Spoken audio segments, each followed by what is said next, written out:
আপনার সেবা ভাব দ্বারা যখন কোনো মানুষ নিজের অন্তরাত্মা থেকে আপনাকে আশীর্বাদ করে, তার থেকে বড় সুখ আর কিছুই নেই। কারণ প্রত্যেক মানুষের মধ্যে ঈশ্বর বাস করেন। নরের সেবাই হল নারায়ণের সেবা। নিষ্কাম সেবা করাই হল সব থেকে বড় সুখ। তাই নিজের অন্তরে সেবার এই ভাব জাগ্রত করুন। যে সুখের কথা আমি বলছি, সেই সুখ অনুভব করেই দেখুন।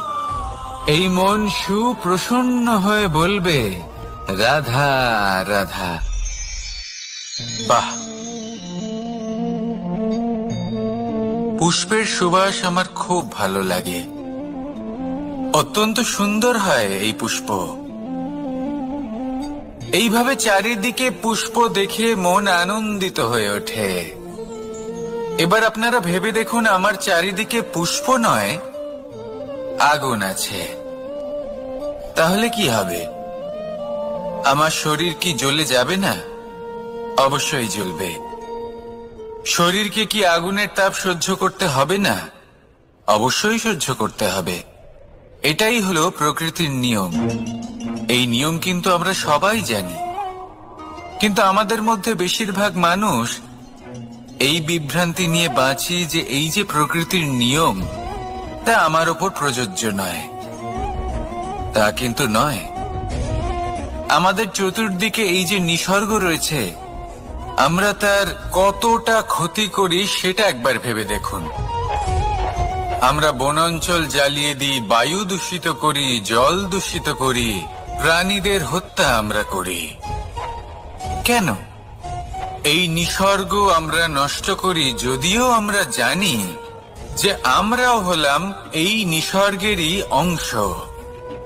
এবার দেখুন, শরীরের কোনো অংশে যদি আগুন ধরান, আস্তে আস্তে সমস্ত শরীরও জ্বলে যাবে। সেইভাবেই নিসর্গ যদি নষ্ট হয়ে যায়, তাহলে মনুষ্য জাতিও নষ্ট হয়ে যাবে। তাই এই যে নিসর্গ আপনি দেখছেন, এই পুষ্প, এই বৃক্ষ, বায়ু, জল, এদের সকলকে রক্ষা করুন, নষ্ট নয়। মনে রাখবেন, যদি নিসর্গ থাকে মানুষ থাকবে, যদি নিসর্গ থাকে তাহলেই জীবন থাকবে। আসুন আমার সাথে ভালোবেসে বলুন, রাধা রাধা। এই সংসারে সবাই বলেন, আমি অর্জুনের মতো হয়ে উঠতে চাই। সবাই চায় যে তারাও যেন অর্জুনের মতো গান্ডীব লাভ করে। তারাও চায় যে তাদেরকেও মহাদেব এসে পশুপতি অস্ত্র দান করবেন। তারাও এটাই চায় মহাভারতের মতো মহাসংগ্রামে বিজয়ী হতে। কিন্তু সবাই ভুলে যান যে অর্জুন যা হতে পেরেছিলেন সবকিছুই অর্জন করেছিলেন। যদি আপনিও অর্জুনের মতো গান্ডীব লাভ করতে চান, তবে আপনাকেও তার মতোই শ্রেষ্ঠ কাঠ নির্বাচন করতে হবে। সেই কর্ম আপনাকেই করতে হবে। তার প্রত্যঞ্চা যাতে তীব্র হয়, তার জন্য আপনাকে সর্বশ্রেষ্ঠ দড়ি খুঁজে বের করতে হবে।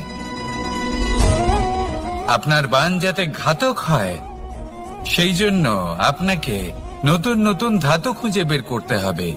সেই শিক্ষা আপনাকে লাভ করতে হবে, তবেই আপনার ইচ্ছে পূর্ণ হবে। অর্জুন হওয়া বড়ই সরল, যদি আপনি কিভাবে অর্জন করতে হয় তা জানেন। শুধুমাত্র স্বপ্ন দেখেন যারা, তারা কখনোই অর্জন করতে পারবেন না। কিন্তু যদি কেউ অজ্ঞাতবাস ভোগ করতে পারে, যদি কেউ লাক্ষাগৃহ থেকে পালিয়ে বাঁচতে পারে, যদি কেউ কঠোর তপস্যা করতে পারে, প্রতীক্ষা করতে পারে এবং পরিশ্রম করতে পারে, তাহলে সে অর্জুন অবশ্যই হয়ে উঠবে। যদি আপনি অর্জুন হয়ে উঠতে চান, তাহলে কর্ম করতে শিখুন আর আমার সাথে ভালোবেসে বলুন, রাধা রাধা। জীবন থাকলে লক্ষ্য অবশ্যই থাকবে। যদি লক্ষ্য থাকে, তার পথ অবশ্যই থাকবে। যদি পথ থাকে তাহলে বাধা অবশ্যই থাকবে।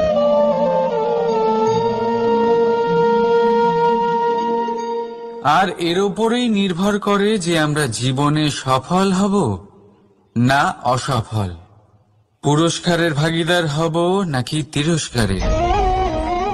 মনে করুন আপনাকে একটা কাজ করতে হবে, আপনাকে পর্বত আরোহণ করতে হবে, আর সেই পথের ঢাল আপনাকে একাধিকবার ফেলে দেবে, পাথর আপনাকে একাধিকবার আহত করবে। এই অবস্থায় কি করবেন? সাধারণ মানুষ বেছে নেয় প্রতিশোধ। সেই পর্বতকে নষ্ট করে দেওয়ার চিন্তা ভাবনা করে, তার ভিতকে নড়িয়ে দেওয়ার কথা ভাবে সেই মানুষ। কিন্তু পর্বতকে তো কেউ নষ্ট করতে পারে না। তাই অসফল হওয়ার সাথে সাথে কুখ্যাতিরও ভাগীদার হয়ে যায় সে। দ্বিতীয় পথ হল পরিবর্তন। যদি আপনি সেই পর্বত ভাঙার পরিবর্তে তাতে সোপান তৈরি করেন, তাহলে আপনিও সেই পর্বতে উঠতে পারবেন, অন্য কেউও তাতে উঠতে পারবে, আগামী প্রজন্ম তাতে উঠতে পারবে, আর সেই আগামী প্রজন্ম সর্বদা আপনার সুনাম করবে। তাই জীবনে প্রতিশোধ নয়, পরিবর্তন বাছুন। বদলা নয়, বদল বেছে নিন।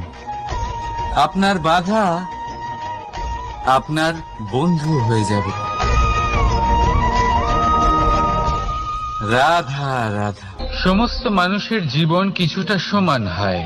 মানুষ জন্মগ্রহণ করে, তারপর চলতে শেখে, জীবনে এগিয়ে চলে, বার্ধক্য লাভ করে, তারপর সমাপ্ত হয়ে যায়। কিন্তু সেই ব্যক্তিরা কারা যারা প্রকৃত অর্থে মনুষ্য জীবন যাপন করেন? এনারা হলেন সেই ব্যক্তি যারা পড়ে গেলেও আবার উঠে দাঁড়ানোর চেষ্টা করেন, নিজের ভেঙে পড়া অস্তিত্বকে আগলে নিয়ে আবার একটা আকার দেবার চেষ্টা করেন, ভগ্ন আশাকে আবার একটা নতুন দিশা দেন। অসফল হওয়ার পরেও থামেন না, আবার এগোতে থাকেন। অসফল হওয়ার পরে যদি আপনি থেমে যান তাহলে সাফল্য আপনার সামনে অপেক্ষা করে, কিন্তু আপনি তা দেখতে পান না। তাই জীবনের সংঘর্ষে অংশগ্রহণ করতে শিখুন। জীবনের সংঘর্ষ থেকে পালাবেন না। আসুন আমার সাথে ভালোবেসে বলুন, রাধা রাধা। একবার একটা শেয়াল বনে বিচরণ করছিল। ও একটা ছোট্ট শাবক দেখতে পেল। ও ভাবলো, আজ একেই আমি খাবার হিসেবে গ্রহণ করব। আশেপাশে দেখলো কেউ দেখছে না তো, কেউ ছিল না, আর সেই শাবকের ওপর আক্রমণ করলো, যা হলো একটা ঘোর অপরাধ। বনের নিয়ম অনুসারে আপনি কখনোই শাবকের ওপর আক্রমণ করতে পারেন না। তারপর এই খবরটা যখন রাজা সিংহ জানতে পারলেন, সভার আয়োজন করলেন। কিন্তু সেখানে শেয়াল বলল, আমি তো এরকম কিছু করিনি। কিন্তু যদি আপনি এরকম বলেন, কোনো প্রমাণ দিন, এর কোনো সাক্ষী আছে? তখন রাজা সিংহ পেঁচাকে ডেকে পাঠালেন, যে সেই মুহূর্তে বৃক্ষের শাখার ওপর বসেছিল। সে সব কিছু দেখেছিল। পেঁচা সব সত্যি কথা বলল, আর শেয়ালকে মৃত্যুদণ্ড দেয়া হলো। এবার এই কাহিনী আমি আপনাকে কেন শোনালাম? কারণ মানুষও কখনো কখনো এরকম কর্ম করেন যা শিয়াল করেছে। এটা ভাবেন, কেউ দেখছে না যখন, আমি অনুচিত কর্ম করতেই পারি। কিন্তু না, আপনি যাই করুন না কেন, কেউ না কেউ অবশ্যই তা দেখছে। কোনো ব্যক্তি না হলেও কোনো প্রাণী, না হলে কোনো যক্ষ বা দেব বা প্রেত। যদি এনারা কেউ না দেখেন, তাহলে ধরিত্রী মাতা দেখেন, যেখানে দাঁড়িয়ে আপনি সেই কর্ম করছেন, তাই না? তাই একটা কথা সবসময় মনে রাখবেন, কে দেখছেন কে দেখছেন না সেই বিষয়ে ভাবা ছেড়ে দিন। এটা খুব সহজ কথা। আপনি যদি উচিত কর্ম করেন, উচিত ফল পাবেন। যদি অনুচিত কর্ম করেন, তাহলে আপনি অনুচিত ফল অবশ্যই পাবেন। সেই জন্য উচিত পথে চলতে থাকুন, উচিত কর্ম করতে থাকুন, আর আমার সাথে ভালোবেসে বলুন রাধা রাধা। আপনি কখনো কোনো বাজকে নিজের বাসা বানাতে দেখেছেন? এই বাজ যখনই কোনো বাসা বানায় তখন উঁচু গাছের ডালে বা কোনো পর্বতের শিখরে বাসা বানায়, অনেক উচ্চতায়, আর সেখানে তার সন্তানও জন্মগ্রহণ করে। যখন এই সন্তানেরা জন্মায় তখন এই বাজ খুবই ভালোবেসে এবং খুব সাবধানে এদের পালন পোষণ করে। নিজের ঠোঁট দিয়ে তাদের ঠোঁটে খাবার পরিবেশন করে। কিন্তু যেই সেই সন্তানেরা হৃষ্টপুষ্ট হয়ে যায় এবং সেই কথা বাজ নিজে বুঝতে পেরে যায়, সেই বাজ নিজেই সেই বাসা ছিন্ন ভিন্ন করে দেয়। সেই সন্তান যাদের সবেমাত্র ডানা গজিয়েছে, কিভাবে উড়তে হয় তারা জানে না, সেই সন্তানগুলিকে উচ্চতা থেকে ঠেলে দেয়। সেই সন্তান প্রথমে ভয়ভীত হয়ে যায়। তারা সামনে মৃত্যুকে দেখতে পেয়ে ভয়ের কারণে তাদের ডানা ঝাপটাতে থাকে, আর সেই প্রক্রিয়াতেই সেই সন্তানগুলি উড়তে শুরু করে দেয়। এবার এই ঘটনায় আমরা কি শিক্ষা পেতে পারি? এটাই, যদি আপনি মাতা পিতা হন তাহলে নিজের সন্তানকে অবশ্যই স্নেহ করুন, কিন্তু তাদেরকে নিজের আঁচলের তলায় বেঁধে রাখবেন না। যদি আপনি চান আপনার সন্তান জীবনে উন্নতি করুক, তাহলে নিজের মুঠো থেকে তাদের স্বতন্ত্র করে দিন, এই সংসারে সংঘর্ষ করতে দিন। সেই সন্তান নিজেই বুঝতে পারবে যে জন্মের সময় পাওয়া ডানা কি করে ব্যবহার করতে হয়। আর আপনার চোখের সামনে আপনার সন্তান এই আকাশে উড়তে থাকবে। তাহলে আসুন আমার সাথে ভালোবেসে বলুন রাধা রাধা। সংসারে সবচেয়ে পবিত্র মানা হয় গঙ্গা জলকে। কখনো ভেবে দেখেছেন কেন? কারণ গঙ্গা জলের আবির্ভাব অত্যন্ত শুদ্ধ হয়, তার জন্ম শুদ্ধ হয়, যেখান থেকে তার শুরু সেটাই শুদ্ধ হয়। আর শুরুটা শুদ্ধ হওয়া অত্যন্ত আবশ্যক। আমাদের জীবনে সবই শুরু হয় আমাদের ভাবনা থেকে। নিজের ভাবনাকে শুদ্ধ রাখুন, কারণ এই ভাবনা থেকেই আবির্ভাব হয় শব্দের। আপনার শব্দ শুদ্ধ রাখুন, কারণ এই শব্দ দ্বারাই আপনার কাজ সম্পন্ন হয়। আপনার কাজ শুদ্ধ রাখুন, কারণ এই কাজ দ্বারাই তৈরি হবে আপনার স্বভাব। স্বভাব থেকেই তৈরি হয় আপনার অভ্যাস, আর অভ্যাস থেকে তৈরি হয় আপনার চরিত্র। আর এই চরিত্র সংসারের সমক্ষে এক আদর্শ হয়ে ওঠে। তাই ভাবনা থেকে আদর্শের এই যাত্রা শুভ তখনই হয়ে ওঠে যখন আপনার ভাবনা শুদ্ধ হয়। এই সংসারে, এই জীবনে নিজের ভাবনা শুভ রাখলে, শুদ্ধ করলে আপনার মন সুপ্রসন্ন হয়ে বলবে রাধা রাধা। মানুষ জন্মগ্রহণ করে, তার সাথে ভয়েরও জন্ম হয়। ছোটবেলা থেকেই আমাদের মনে কোনো না কোনো প্রকারের ভয় থেকেই যায়।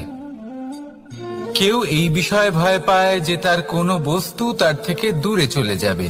কেউ এই বিষয়ে ভয় পায় যে আমি নিজেকে হারিয়ে ফেলব। কেউ এই ভেবে ভয় পায় যে আমার প্রিয়জনেরা তারা যেন আমার থেকে দূরে না চলে যায়। কেউ এই ভেবে ভয় পায় যে আমরা যেন পথ না হারিয়ে ফেলি, আদি ইত্যাদি। কিন্তু সত্যি কথা বলতে, ভেবে দেখুন এই ভয় বাস্তবে কি? শুধুই একটা মনস্থিতি, আর কিছুই নয়। যা কিছু আপনি জীবনে পেয়েছেন তা একদিন আপনাকে হারাতে হবে।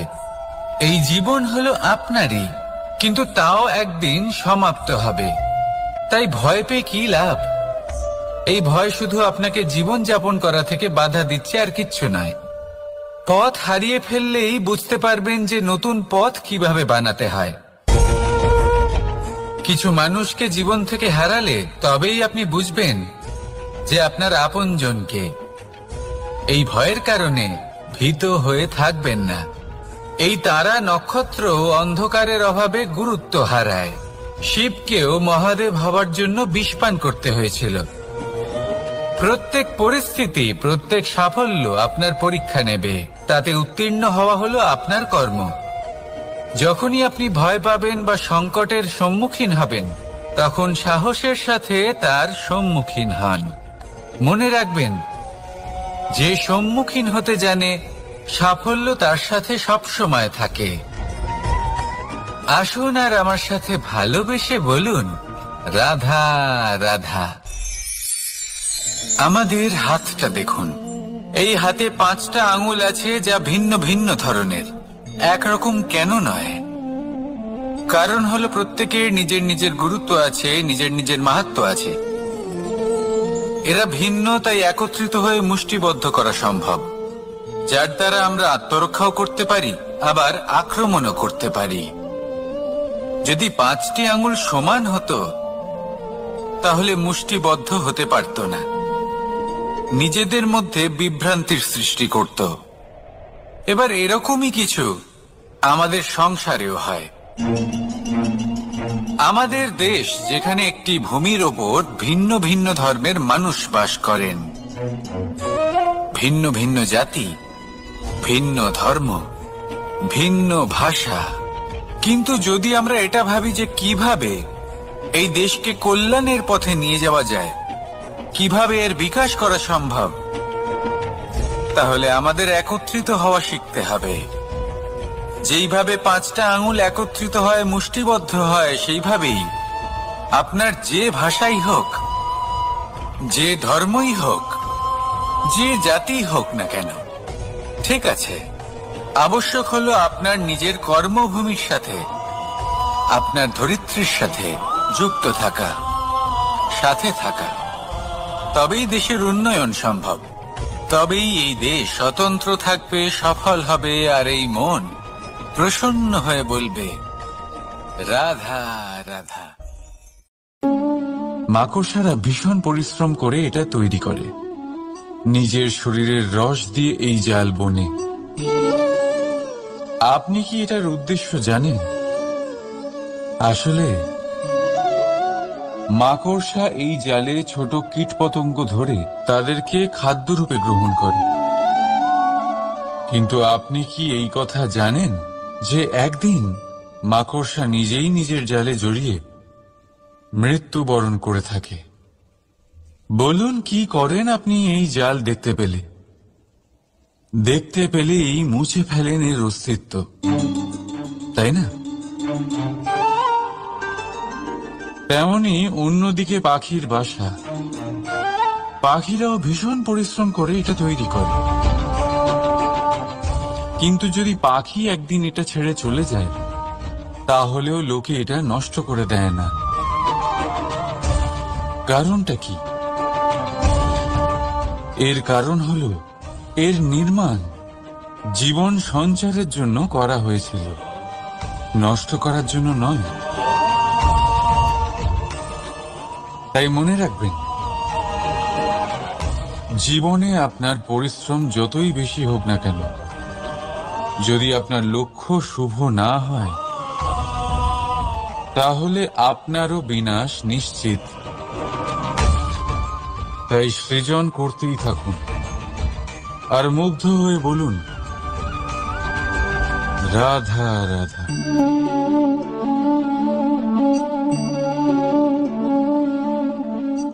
আপনার কি মনে হয় আমি কি করছি?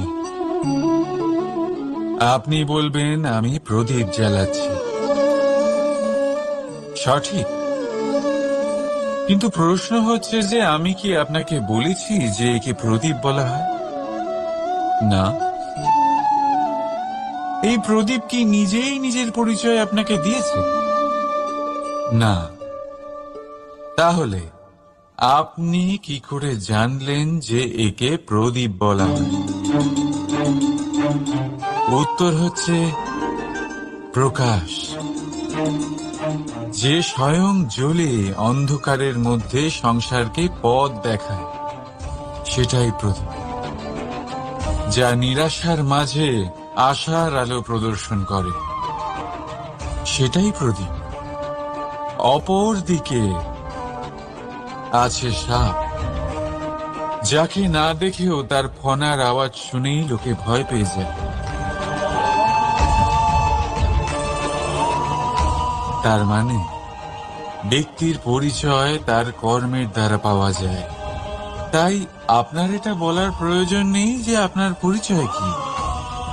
এটা আপনার কর্মই নিশ্চিত করবে যে লোকে আপনাকে প্রদীপ ভেবে ভালোবাসবে নাকি সাপ ভেবে ভীত হয়ে থাকবে।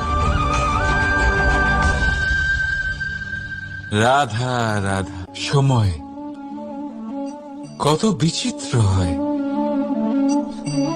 সময় আমাদের পক্ষে থাকলে আমরা নিজেদের রাজা মনে করে নিই,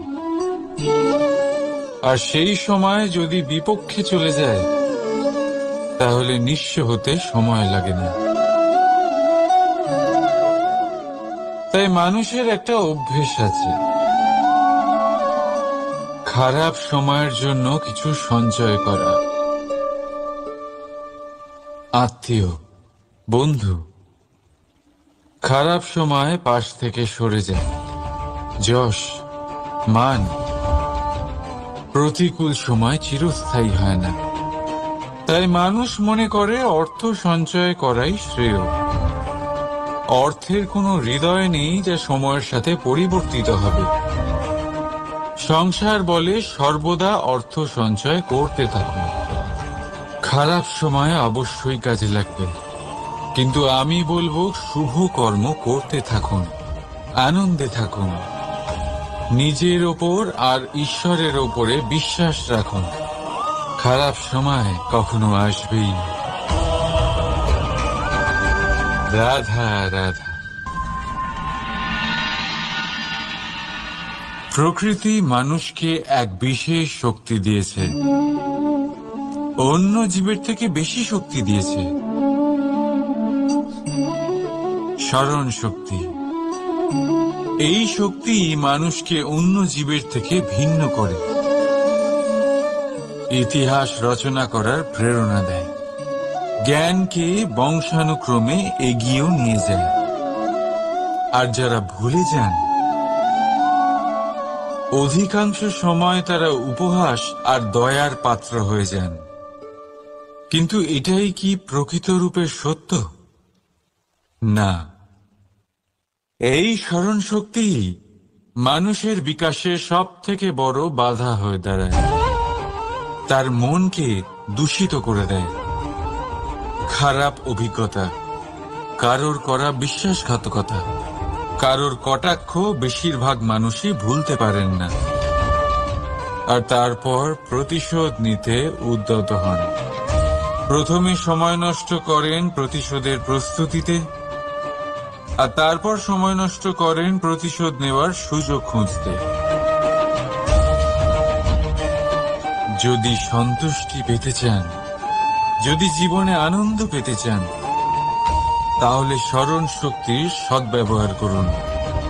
নিজের স্মরণ শক্তিকে চালনা করুন শুধুমাত্র ভালো কথা আর ভালো স্মৃতির দিকে। জীবনে আনন্দ পাবেন। রাধা রাধা। মানুষ নিজের পরিবারের জন্য কত কিছুই না করে, দিন রাত পরিশ্রম করতে থাকে যাতে তার পরিবারের প্রয়োজন পূরণের জন্য অর্থ রোজগার করতে পারে। কিন্তু শুধু অর্থ রোজগার করাটাই কি যথেষ্ট? আপনি বলবেন, হ্যাঁ নিশ্চয়ই, অর্থ দিয়ে সব কিছু পাওয়া যায়, বিদ্যা পাওয়া যায়, বাড়ি পাওয়া যায়, ওষুধ পাওয়া যায়, আর কত কিছুই না পাওয়া যায়। এইসব একটা পর্যায় পর্যন্ত সঠিক, কিন্তু একটু মন দিয়ে ভেবে দেখুন, যখন কোনো শিশু অসুস্থ হয়ে পড়ে তখন সে ওই তিক্ত ওষুধ কেন খেয়ে নেয়? এই জন্য কারণ ওর পিতা সেই ওষুধ অর্থ দিয়ে কিনেছে? না, বরং এই জন্য কারণ তার পিতা যে তার সামনে দাঁড়িয়ে, তার ওপরে তার বিশ্বাস আছে। বিশ্বাস আছে যে উনি তার কিচ্ছু হতে দেবেন না। এই বিশ্বাস, এই সংস্কার, এই শিক্ষা কখনো অর্থ দিয়ে পাওয়া যায় না। এটা পাওয়া যায় সেই সময় থেকে যা মাতা পিতা তাদের সন্তানের সাথে কাটিয়েছেন। তাই জীবনে অর্থ অবশ্যই উপার্জন করুন, কিন্তু নিজের পরিবারকেও সময় দিন,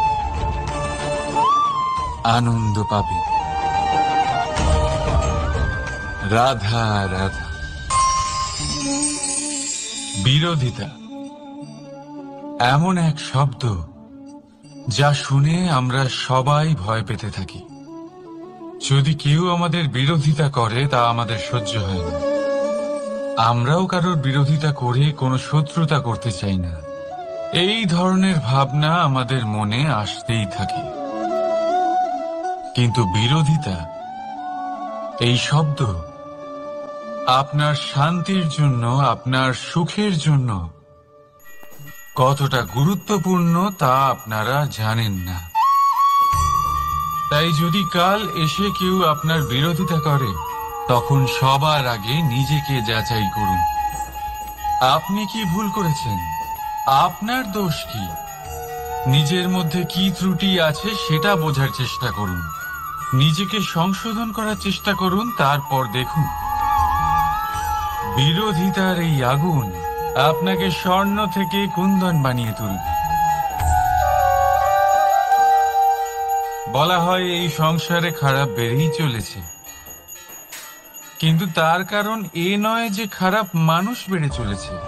তার কারণ হলো যে ভালো মানুষ, যাদের ভালো চিন্তা, ভালো বিচারধারা আছে, তারা খারাপের বিরোধিতা করতে পারে না। যদি আপনার সম্মুখে কোনো খারাপ কর্ম হয়, তাহলে তার বিরোধিতা করতে সংকোচ করবেন না, কারণ বিরোধিতার এই আগুন মন্দকে পিছুপা হতে অবশ্যই বাধ্য করে।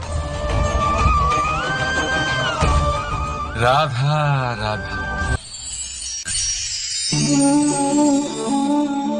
বিশ্বাস,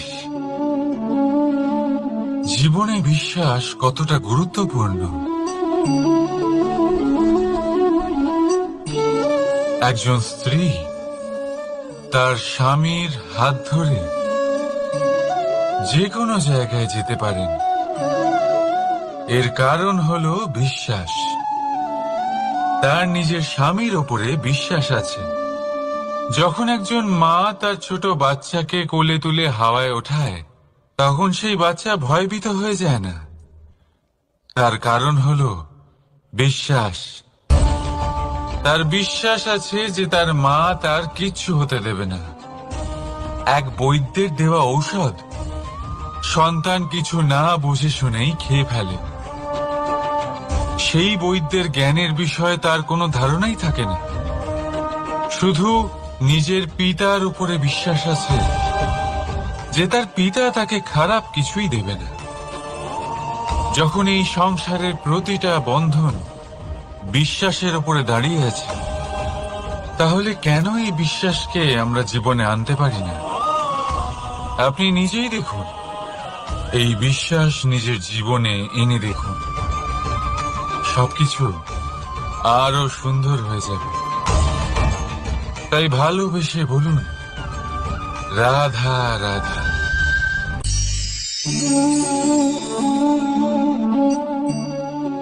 অহংকার